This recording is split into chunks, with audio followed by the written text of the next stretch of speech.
बिस्मिल्लाहिर्रहमानिर्रहीम। अस्सलाम वालेकुम वरहमतुल्लाह। हम सॉल्व कर रहे हैं इंटेग्रल इक्वेशंस। और आज जो मेथड है जो हमने पढ़ना है उसको सॉल्व करने के लिए वो क्या है, आइटरेटेड कर्नल। अब उसी तरह से है मेथड जो पिछला हमने मेथड पढ़ा है, बिल्कुल उसी तरह से है, सिर्फ थोड़ी सी इसमें चेंजिंग है। और इसकी जो डेफिनेशन है आइटरेटेड कर्नल की, वो ये हम जो प्रोसीजर है ये भी हम इसको देख लेते हैं। और इसमें से चीज़ें जो है वो इसकी डेफिनेशन में यूज़ होंगी। तो वो डेफिनेशन जो है वो हम इस मेथड को देख लेने के बाद हम इसको डेफिनेशन देख लेंगे और फिर हम एक एग्जांपल सॉल्व कर लेंगे। Let us suppose that the Fredholm integral equation given by, ये इक्वेशन जो है ये हम देखते आ रहे हैं कि ये क्या है, फ्रेडहोम इंटीग्रल इक्वेशन है। Let us suppose u naught is equal to f of x naught is the first approximation of the equation A. पिछले मेथड में हमने यही कहा था, क्या कहा था हमने कि u naught जो है वो यानी अप्रॉक्सीमेट सोल्यूशन की हम बात कर रहे थे, तो u naught जो है वो इनिशियल जो है वो सोल्यूशन है। और ये हम वही ले लेते हैं जो यहाँ पे हमारे पास गिवन f of x होता है। और यही हमारा अब यहाँ पे आप ये देखें ज़रा, u naught x is equal to F of x। तो इसका क्या मतलब है कि यहाँ पे ये जो f ऑफ x, मैं इसको दोबारा हाईलाइट करता हूँ। यहाँ पे हम देख रहे हैं u naught is equal to F of x। अब ये हमारे पास f ऑफ x है और ये हमारे पास u है। तो ये बिल्कुल वही सेटअप है जो पिछले मेथड वाला था कि ये u नॉट u जो है वो ये हमारा f ऑफ x होगा। इनिशियल सोल्यूशन यही हम लेके चलेंगे और बाद में फिर जो उसकी मदद से हमने फिर u1 कंप्यूट करना है। ये आप नीचे इसको देख सकते हैं, u1 कंप्यूट करना है u नॉट की बेस पे। और ये u नॉट यहाँ पे ये मौजूद है। अभी आप इक्वेशन ऊपर वाली में देखें, ये इसको मैं सर्कल कर रहा हूँ, ये यहाँ पे u है। तो इसको हमने, चूंकि u हमने f ऑफ x लिया, तो यहाँ पे हमने उसको f के साथ रिप्लेस कर दिया। अब यहाँ पे f ऑफ x लिख लें, या अगर ये इंटेग्रल आप t वेरिएबल में ले रहे हैं तो फिर f ऑफ t लिख लें। ये डमी वेरिएबल्स हैं, जस्ट वेरिएबल्स हैं, उससे जो प्रॉब्लम की सेहत है उस पर असर नहीं पड़ता। तो u1 कंप्यूट कर लें। तो u1 कैसे कंप्यूट करेंगे, ये वही जैसे हमने पहले किया था। अच्छा, अब यहाँ पे एक चीज़ जो है बस, k of X T is equal to k1 X T.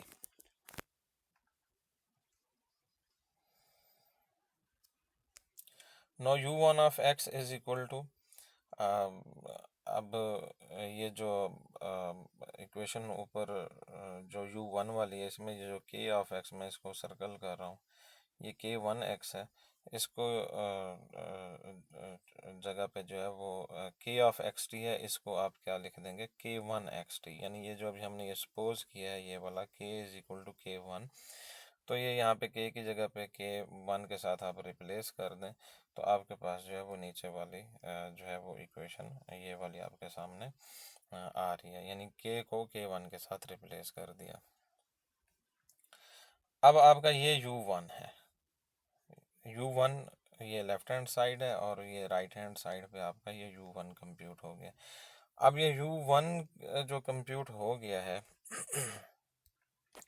इसकी मदद से अब हम वही वाली बात कि अब हम इटरेटिव प्रोसीजर है, u नॉट की मदद से u1 कंप्यूट किया है, u1 की मदद से u2 कंप्यूट करेंगे और u2 की मदद से u3 कंप्यूट करते चले जाएंगे। और इस तरह से आप जहाँ तक मर्जी जो है वो ये कंप्यूट करते चले, अप्रॉक्सीमेट सोल्यूशन जो है ये कंप्यूट करते चले जाएं।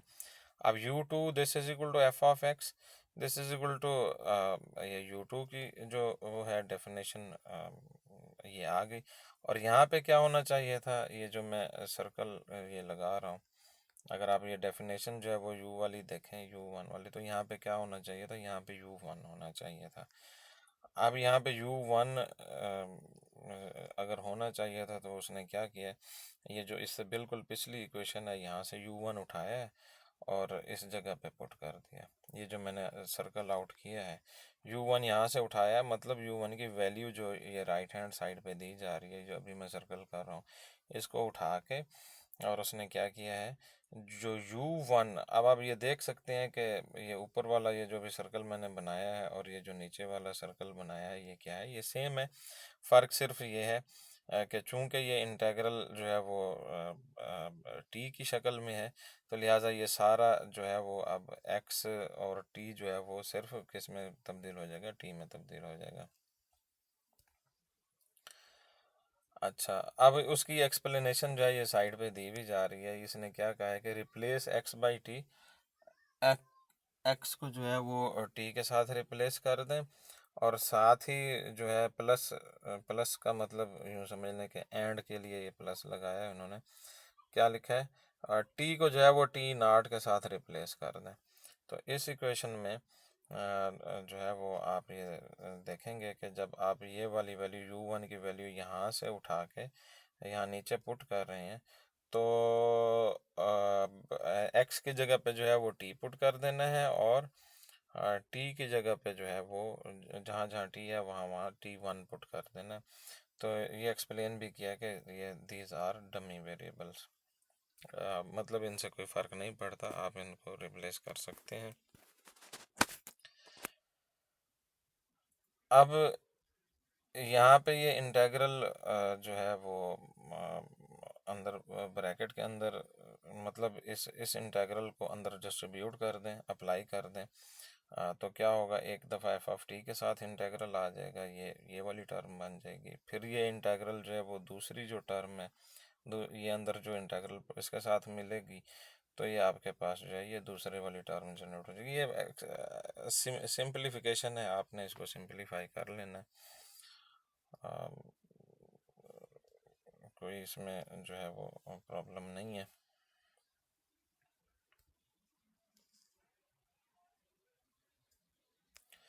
Now put t is equal to T1 and T1 is equal to T।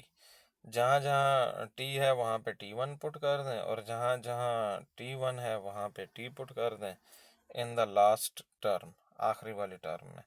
तो इसमें ये इसको इसके साथ रिप्लेस कर दें, तो आपके पास जो है इक्वेशन ये वाली आ जाएगी। जब ये वाली इक्वेशन आ जाएगी तो इसको फर्दर जो है वो आप सिंप्लीफाई कर लें, सिंप्लीफाई करते हुए यहाँ पे पहुँच जाएंगे। अच्छा, अब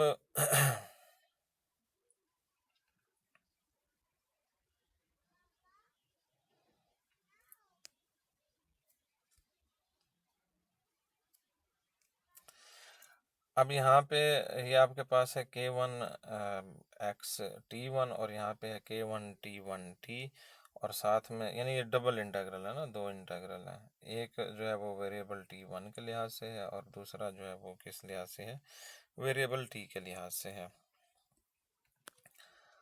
अब ये जो अंदर वाला इंटेग्रल है, अंदर वाले इंटेग्रल से क्या मुराद है, जो इंटेग्रल T1 के रेस्पेक्ट है, मैं इसको हाईलाइट करता हूँ, यहाँ से लेके ये ये वाला जो पोर्शन है,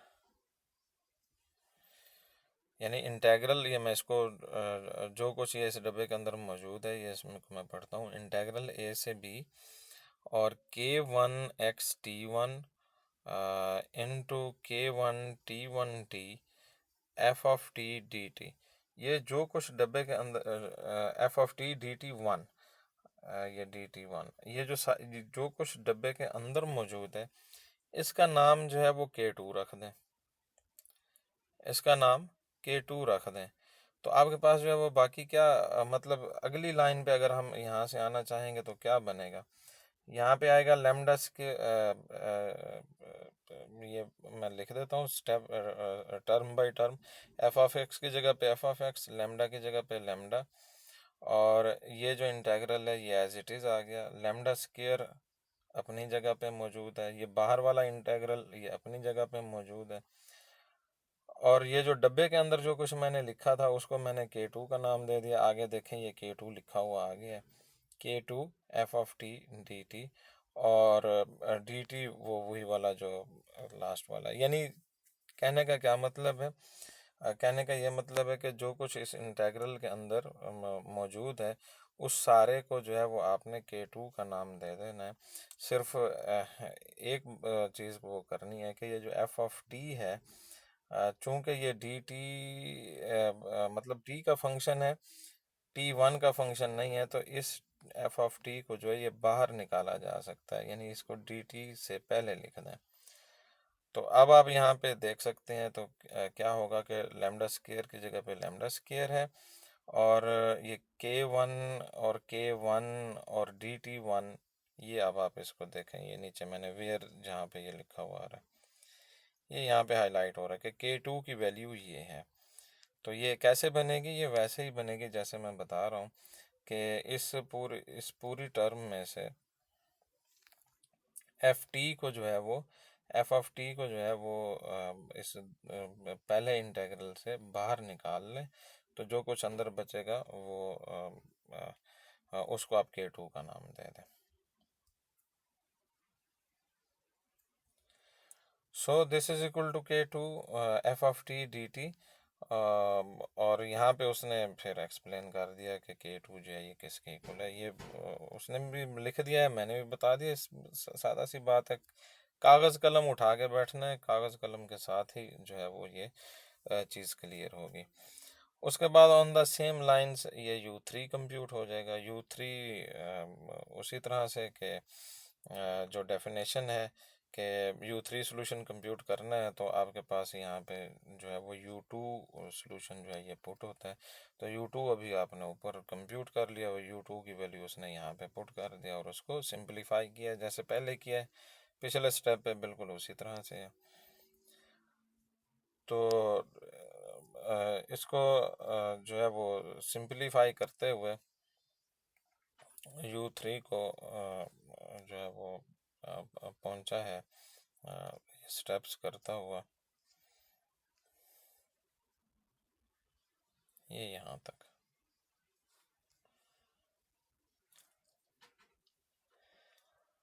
अब ये यू थ्री कम जो है वो उसी तरह से जैसे के टू पीछे डिफाइन किया था, उसी तरह यहाँ पे उसने के थ्री भी डिफाइन कर दिया है, और के थ्री की वैल्यू आप नीचे लिख दें जी, ये चीज़ के थ्री है। कहाँ से लिखेंगे? ज़ाहिर है ऊपर ये मौजूद है, यहाँ से के थ्री जो है वो आप बनाएंगे और उसको लिख देंगे कि के थ्री की ये वैल्यू है। तो continuing in the same way you may compute U N X. जैसे ही आपने ये U naught, U one, U two, U three, ये सीरीज जो है ये बना ली है, तो continuing in this way we can write U N X is equal to, ये अब उसने जो है वो गैस करके यू तीन टर्म्स तो उसने लिख ली हैं, बाकी आगे उसने कंटिन्यू कर दिया, और साथ में जो है वो एक्सप्लेन भी के हवाले से जो है वो एक्सप्लेनेशन भी दे दी है कि जो है वो के क्या है। के वन ये चीज़ है, के टू ये चीज़ है, ये अभी हमने ऊपर देखा है, खुद ही हमने ये सपोज की, और ये के थ्री जो है ये इसके इक्वल है। एंड सिमिलरली ये जो दरमियान में ये चीज़ें लिखी हुई हैं मेथड सिक्स है, ये चीज़ है, इसको ज़रा आप इग्नोर कर दें। सिमिलरली के एन जो है वो किसके इक्वल है? ये इसके इक्वल है। इसी को ये जो मैंने अंडरलाइन किया है ये के एन की वैल्यू है। के एन इज इक्वल टू यहाँ पे K X T one and K N minus one T one minus T D T one. तो ये के एन की डेफिनेशन है, यानी के एन जो है वो के एन माइनस वन से आ रहा है, यानी अगर इधर के टू थ्री होगा तो इधर के टू इन्वॉल्व होगा, इधर के टू होगा तो इधर के वन इन्वॉल्व होगा। ये अभी ड्राइव किए उसी को फॉलो करते हुए। बाकी taking the limit on both sides ये वही है जैसे पिछले मेथड में हमने देखा है वो कि ये सीरीज बन गई है, आप इसको इन्फिनिट तक ले जाएं तो ठीक है, इन्फिनिट तक ले जाएं। बहरहाल हमारी जो इस मेथड की डिस्क्रिप्शन है वो हमारी यहाँ तक जो है वो कंप्लीट हो जाती है। बाकी आगे आपने पढ़ना है पढ़ लें, कोई मसला नहीं है, ये वही चीज़ है जैसे हमने पीछे ये लिखा हुआ है पिछले मेथड में। अब आ जाए इटरेटेड कर्नल की डेफिनेशन। अब ये चूंकि हमने के वन, के टू, के थ्री अप टू के एन जो है ये हमने बना ली हैं, तो ये अगर ये हमें पता ना होता तो हम इसको ज़रा ना समझ सकते। तो अब ये इटरेटिव कर्नल की जो है वो डेफिनेशन आसानी से जो है वो समझी जा सकती है।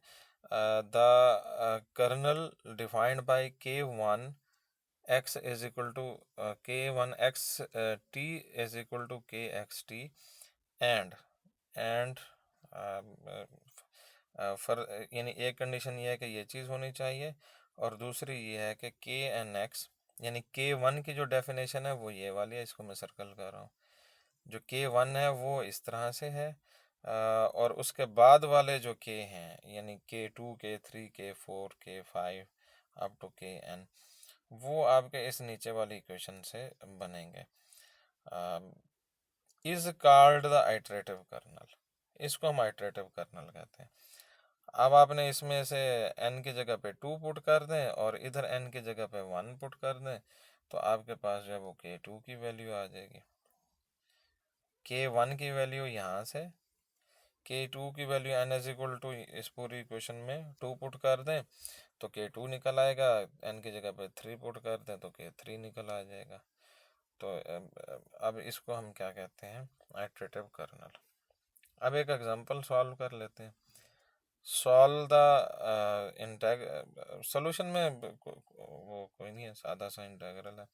Solve the integral equation by method of Neumann लॉली सीरीज यूजिंग आइटरेटिव कर्नल। ये हमने सॉल्व किया पिछले मेथड में, और आइटरेटेड कर्नल के इसमें बात आ रही है तो इसको कर लेते हैं। फाई ऑफ एक्स, फाई लिखें या यू लिखें, वो मेथड एक्सप्लेन करते हुए यहाँ पे यू लिख रहे थे और यहाँ पे अब फाई आ गया। तो phi of X is equal to F of X plus lambda integral 0 से 1 है E raise to power X minus T phi of T D T. तो सोल्यूशन फाई ऑफ एक्स, ये गिवन इक्वेशन है। Since F of X is equal to F of X, मतलब ये वो initial solution की बात हो रही है कि यू नॉट एक्स, या अगर आप यू में ले रहे थे, या यहाँ पे फाई की बात कर लें, फाई चूंकि दिया हुआ है तो फाई की शक्ल में ले, F phi of X is equal to F of X and K1 X T is equal to K of X T. अब हमने ये डिफाइन किया हुआ है कि ये जो इंटेग्रल में ये जो टर्म है इसको मैंने हाईलाइट किया है, ये हमारे पास K ऑफ एक्स टी है, और यही हमारे पास K1 है, और this is equal to E raise to power X minus T. अब पिछली जो मेथड, ये जो अभी अभी वाला हम जो आज पढ़ रहे हैं, इसको ये हाथ से ज़रूर इसको एक दफ़ा जो है वो एक दफ़ा दो दफ़ा इसको ज़रूर तफसीली जो है वो इसको देख लें, अंडरस्टैंडिंग ले लें, तो फिर आपको इसमें कोई मसला नहीं है कि हमारा जो K ऑफ एक्स टी है वो ये K ऑफ एक्स टी है, ये वही कंपैरिजन से आ जाएगा जनरल इक्वेशन की, और यही हमारा K1 है। तो अब K2 कंप्यूट कर लें। Now K2 is equal to K of x t 1 and K1 t1 t। तो यहाँ पे इसमें इसकी वो फंक्शन बना लें कि K of x t1 है, तो आपके पास ये बन जाएगा, आपके पास K of x t क्या है,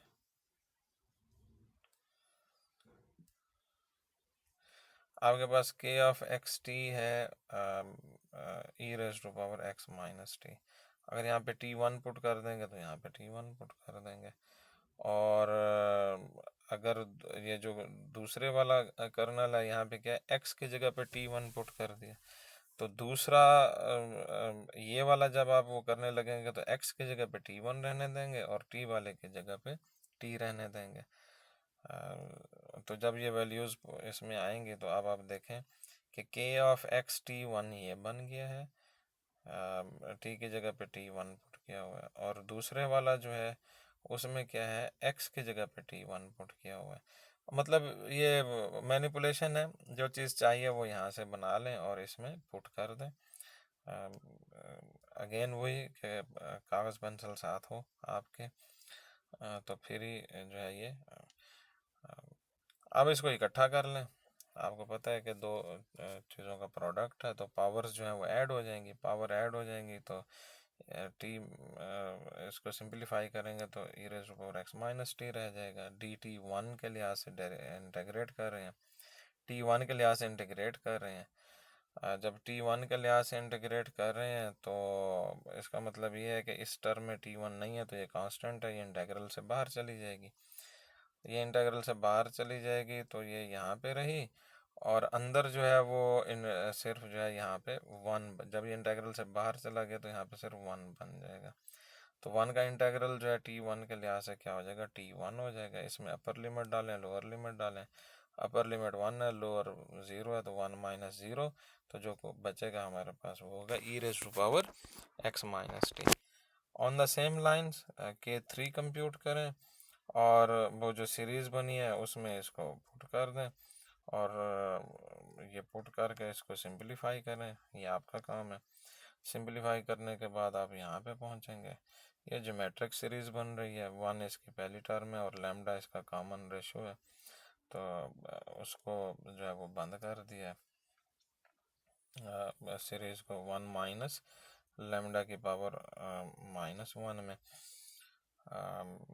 ये मेरा ख्याल है कि अब one over one minus lambda, ये जो है वो अगर लैम्डा जो है वो लेस देन वन हो तो जो मैट्रिक सीरीज़ का जो सम है वो ये बनता है। तो यूँ लिख लें, या वन माइनस लैम्डा की पावर माइनस वन लिख लें, और अगले स्टेप पे जो है वो इस तरह से इसको लिखा गया। तो ये सारी वैल्यू, ये आपका जो है वो सॉल्यूशन जो है वो 1x जो है ये आपका आ गया, ये आंसर है आपका।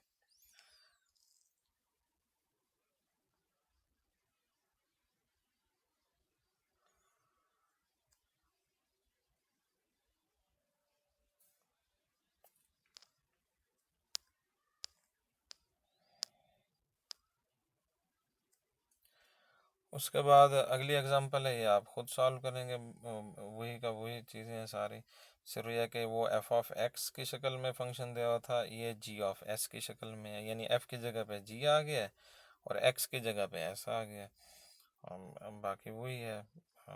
ये इसको, ये मैं आपको दिखा भी रहा हूँ, यहाँ पे आप वीडियो को रोक के और इसको जो है वो आप सॉल्व कर सकते हैं, यानी यहाँ से नोट भी कर सकते हैं, और उसके बाद आप इसकी जो है वो अंडरस्टैंडिंग ले सकते हैं।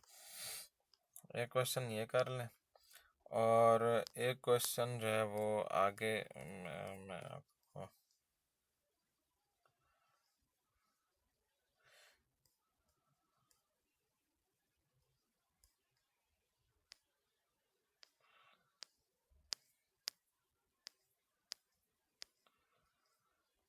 एक ये वाला क्वेश्चन देख लें, ये भी आप खुद करेंगे। खुद क्या करेंगे, सॉल्व है उसी तरह से जैसे पिछला समझा है, उसी तरह से इसको भी समझ लेंगे, और अपने जो अंडरस्टैंडिंग है वो इसको बना लें। उसके बाद एक असाइनमेंट देंगे। असाइनमेंट में ये है कि आधा प्रॉब्लम जब आपको सॉल्व दे देते हैं, और बाकी जो आधा है वो आप सॉल्व कर लेंगे।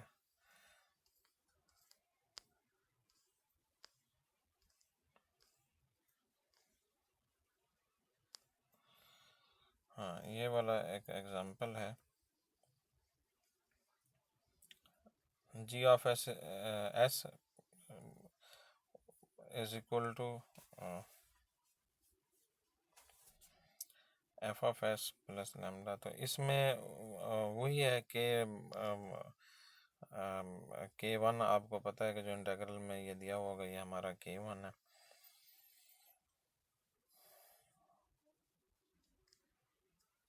तो ये के वन उसने बना दिया है, ये के वन, और ये मैं के टू भी आपको मैं दिखा देता हूँ कि के टू भी इसमें जो है ये सॉल्व किया जा रहा है। के वन तो वो गिवन हो गया उस इक्वेशन में, के टू यहाँ पे सॉल्व हो गया, ये सॉल्व हो गया, और यहाँ से आपने के थ्री जो है वो आपने कंप्यूट करके देना है। तो ये आपके असाइनमेंट इसमें क्या होगा, ये आधा, ये क्वेश्चन पूरा मैं नहीं दे रहा हूँ, आधा आपके सामने सोल्यूशन मैंने आपको दे दिया। K1 गिवन है, K2 यहाँ पे कंप्यूट करके दिखा रहा है, ये आप कंप्यूट कर लेंगे। और K3 जो है वो आपके असाइनमेंट है कि आपने K3 कंप्यूट करना है। तो ये असाइनमेंट जो है ये बना के मैं पोर्टल पे अपलोड भी कर दूंगा। तो आपने इसमें असाइनमेंट में क्या करना होगा, K2 आपको दे दिया गया है और K3 जो है वो आपने कंप्यूट करना है। जैसे पिछले क्वेश्चंस आपने किए हैं, जैसे मैंने एक समझाया उसी तरह से K3 की वो जो डेफिनेशन है, फार्मूला, वो लिख के और उसको जो है वो सॉल्व करके आप अपलोड कर देंगे। अस्सलाम वालेकुम वरहमतुल्लाह।